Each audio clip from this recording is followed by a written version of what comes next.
माता अन्नपूर्णा की कथा। नमस्कार भाइयों बहनों, जय माँ गायत्री। आप सभी का मेरे YouTube चैनल शुभकर्मा ही अष्टो में स्वागत है। आज शुक्रवार के दिन सुनते हैं माता अन्नपूर्णा की कथा। माता अन्नपूर्णा की कथा सुनने मात्र से घर में कभी भी धन और अन्न की कमी नहीं होती। माता की कृपा से जीवन में सुख समृद्धि का निवास होता है। तो सुनते हैं माता अन्नपूर्णा की कथा। उससे पहले आप सभी से विनम्र निवेदन है, अगर आप मेरे चैनल पर पहली बार आए हैं तो प्लीज़ वीडियो को लाइक, चैनल को सब्सक्राइब और वीडियो को ज़्यादा से ज़्यादा शेयर अवश्य करें, ताकि आपके साथ साथ आपके अपने भी इस कथा का लाभ ले सकें और माता अन्नपूर्णा की कृपा आपके साथ आपके घर परिवार पर हमेशा बनी रहे। एक समय की बात है, काशी निवासी धनंजय की पत्नी का नाम सुलक्षणा था।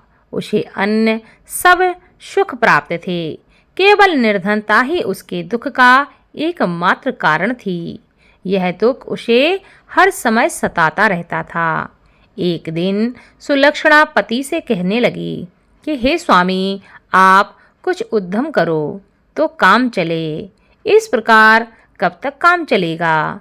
सुलक्षणा की बात धनंजय के मन में बैठ गई और वह उसी दिन विश्वनाथ भगवान शिव जी को प्रसन्न करने के लिए बैठ गया और कहने लगा कि हे देवादिदेव, हे महादेव, मुझे पूजा पाठ कुछ भी नहीं आता, केवल आपके भरोसे मैं बैठा हूँ। इतनी विनती करके वह 2-3 दिन भूखा प्यासा बैठा रहा।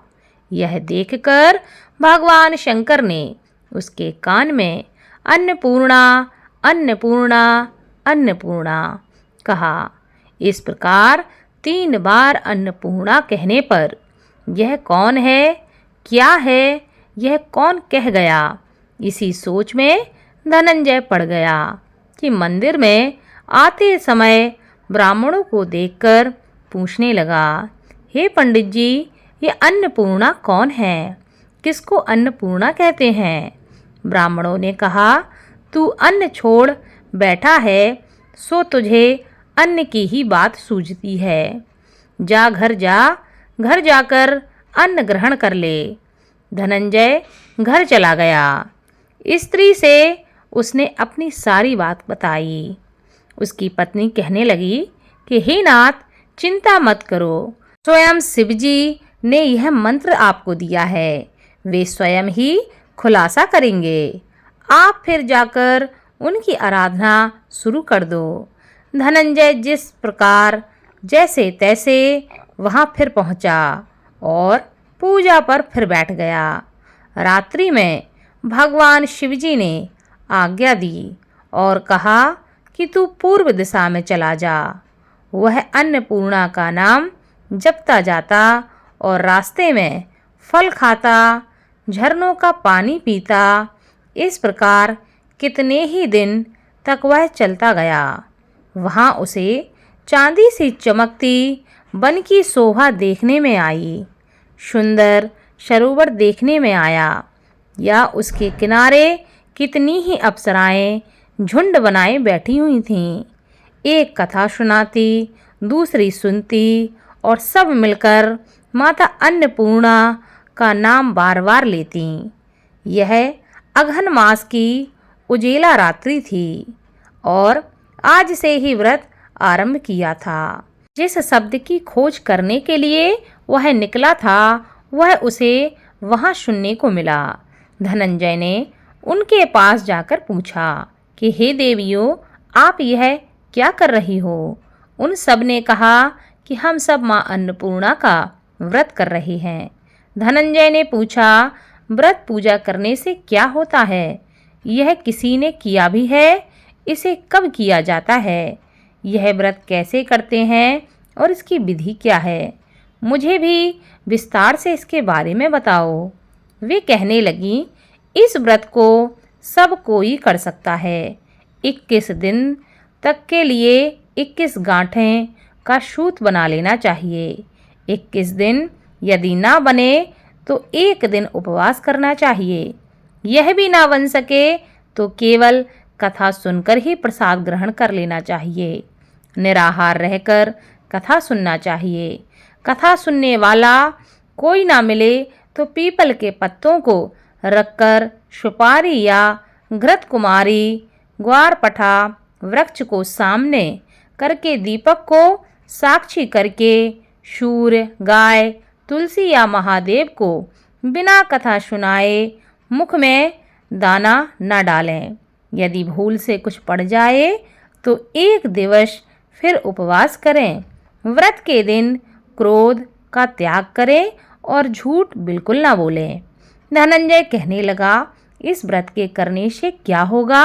वो कहने लगी, इसके करने से अंधों को नेत्र मिलते हैं, लूलों को हाथ मिलते हैं, निर्धन के घर धन आ जाता है, बांझी को संतान मिलती है, मूर्ख को विद्या की प्राप्ति होती है। जो जिस कामना से इस व्रत को करे माँ उसकी सारी इच्छाएं पूरी करती हैं। वह कहने लगा, बहनों, मेरे पास भी धन नहीं है, विद्या नहीं है, कुछ भी तो नहीं है। मैं तो दुखिया ब्राह्मण हूँ, मुझे इस व्रत का सूत दे दो। हाँ भाई, तेरा भी कल्याण हो, हम तुम्हें अवश्य देंगे। ले इस व्रत का मंगल सूत तू ले जा।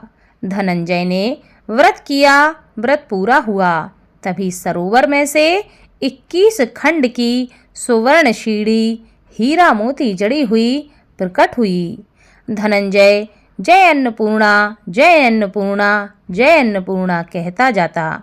इस प्रकार कितनी ही सीढ़ियाँ उतर गया तो क्या देखता है कि करोड़ों सूर्य से प्रकाशमान अन्नपूर्णा का मंदिर है।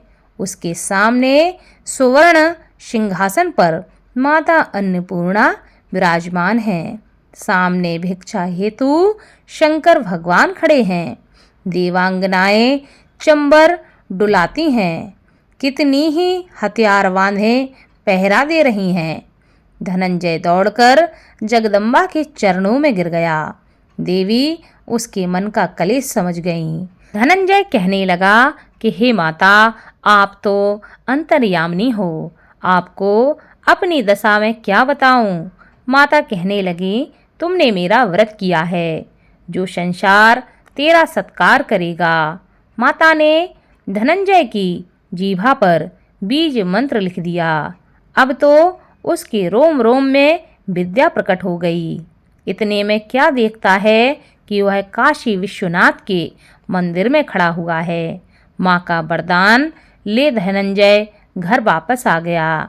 सुलक्षणा से उसने अपनी सारी बात बताई। माताजी की कृपा से उसके घर में संपत्ति दिन दूनी रात चौगनी बढ़ गई। छोटा सा घर बहुत बड़ा, गिना ना जाने वाला इतना धन हो गया। जैसे शहद के छत्ते में मक्खियाँ जमा होती हैं, उसी प्रकार अनेक सगे संबंधी आकर उसकी बड़ाई करने लगे। कहने लगे, इतना धन और इतना बड़ा घर, सुंदर संतान तुम्हें कहाँ से प्राप्त हुई? इस कमाई को कौन भोग करेगा? तुम्हारी पत्नी सुलक्षणा के तो संतान ही नहीं है, इसलिए तुम दूसरा विवाह कर लो। धनंजय को दूसरा विवाह करना पड़ा और सती सुलक्षणा को सौत का दुख उठाना पड़ा। इस प्रकार दिन बीत गए। फिर अगहन मास आया। नए बंधन से बंधे पति से सुलक्षणा ने कहलवाया कि हम व्रत के प्रभाव से सुखी हुए हैं, इस कारण यह व्रत छोड़ना नहीं चाहिए। यह माता जी का प्रताप है जो हम इतने संपन्न और सुखी हैं। सुलक्षणा की बात सुनकर धनंजय उसके यहाँ आया और व्रत में बैठ गया। नई बहू को इस व्रत की खबर ही नहीं थी। वह धनंजय के आने की राह देखती रही। दिन बीत गए और व्रत पूर्ण होने में 30 दिवस बाकी थे कि नई बहू को खबर पड़ी। उसके मन में ईर्ष्या की ज्वाला दहकने लगी। सुलक्षणा के घर आ पहुंची और उसने वहां भगदड़ मचा दी। वह धनंजय को अपने साथ ले गई। नए घर में धनंजय को थोड़ी देर के लिए निंद्रा आ गई। इसी समय नई बहू ने उसका व्रत का सूत तोड़कर आग में फेंक दिया और अब तो माताजी का कोप जाग गया। घर में अकस्मात आग लग गई। सब कुछ जलकर खाक हो गया। सुलक्षणा जान गई कि पति को फिर अपने घर ले आई है। नई बहू रूठकर पिता के घर जा बैठी है। पति को परमेश्वर मारने वाली सुलक्षणा कहने लगी कि हे नाथ, घबराना नहीं, माता जी की कृपा अलौकिक है। पुत्र को पुत्र हो जाता है पर माता को माता नहीं होती। आप श्रद्धा और भक्ति से माता की आराधना करो, वे ज़रूर हमारा कल्याण करेंगे। धनंजय फिर माता के पीछे पड़ गया और वहीं सरोवर सीढ़ी प्रकट हुई, उसमें माँ अन्नपूर्णा कहकर वह उतर गया। वहां जाकर माता जी के चरणों में वह रोने लगा। माता प्रसन्न हो गईं। यह मेरी स्वर्ण मूर्ति तुम ले जाओ, तुम इसकी पूजा करना, तुम फिर से सुखी हो जाओगे। जा, मेरा आशीर्वाद तेरे साथ है। तेरी सुलक्षणा ने श्रद्धा से मेरा व्रत किया है, उसे मैंने पुत्र दिया है। धनंजय ने आंखें खोली तो खुद को काशी विश्वनाथ के मंदिर में खड़ा पाया। वहां से फिर उसी घर में वह आया। इधर सुलक्षणा के दिन चढ़े और महीने पूरे होते ही पुत्र का जन्म हुआ। गांव में आश्चर्य की लहर दौड़ गई। इस प्रकार उसी गांव के निसंतान सेठ के पुत्र होने पर उसने माता अन्नपूर्णा का मंदिर बनवा दिया। उसमें माताजी धूमधाम से पधारी, यज्ञ किया और धनंजय को मंदिर के आचार्य का पद दे दिया। जीविका के लिए मंदिर की दक्षिणा और रहने के लिए एक बड़ा सुंदर सा भवन दिया। धनंजय स्त्री पुत्र सहित वहां रहने लगा। माता जी की चढ़ावे में भरपूर आमदनी होने लगी। उधर नई बहू के पिता के घर डाका पड़ गया, सब लुट गया। वे भीख मांगकर पेट भरने लगे। सुलक्षणा ने यह सुना तो उन्हें बुलावा भेज दिया, अलग घर में रख लिया और उनके अन्न वस्त्र का प्रबंध कर दिया। धनंजय, सुलक्षणा और उसका पुत्र माता जी की कृपा से आनंद से रहने लगे। माता जी ने जैसे उनके भंडार भरे हैं वैसे ही माँ सबके भंडार भरें। बोलो माता अन्नपूर्णा की जय। इस कथा को खुद सुने, आपके जो अपने हैं उनको भी इस कथा को शेयर करें ताकि आपके साथ साथ आपके अपने पर भी माता अन्नपूर्णा की कृपा हमेशा बनी रहे। बोलो माता अन्नपूर्णा की जय।